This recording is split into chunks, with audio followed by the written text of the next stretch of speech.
আসসালামাইকুম বন্ধুরা, আপনারা যখন সালোয়ারের মোহরি স্টিচিং করবেন সেম ওপর আর নাম সেম মার্জিন করবেন না।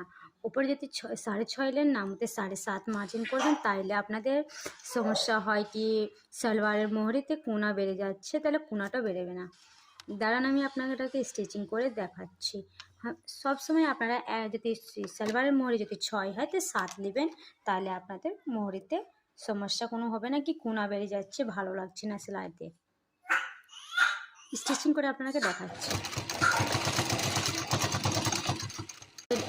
এই মাথা থেকে ওই মাথা পুরোপুরি সেলাই করবেন। এই মাথা থেকে এই কোনা থেকে সেলাই স্টিচিং ছেড়ে দেবেন, তারপর ওইখান থেকে আবার নয়া করে স্টিচিং শুরু করবেন।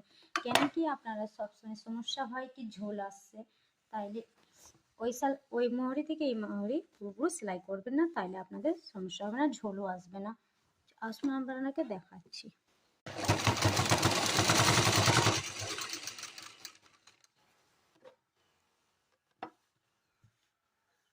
পুরোপুরিতে ছোট ছোট কাট লাগাই দিলে পর যে সুতোগুলো ওলাই, ওই সুতোগুলো ওলাবে না। সুন্দর মোহরিটা স্টিচিং হয়ে গেছে, দেখেন কোনো কোনাও বেরিয়ে নেই। এমনি করে আপনারা স্টিচিং করবেন ফিনিশিংয়ে। যদি ভিডিওটাতে লাইক অ্যান্ড সাবস্ক্রাইব করবেন, কমেন্ট করে যাবেন অবশ্যই।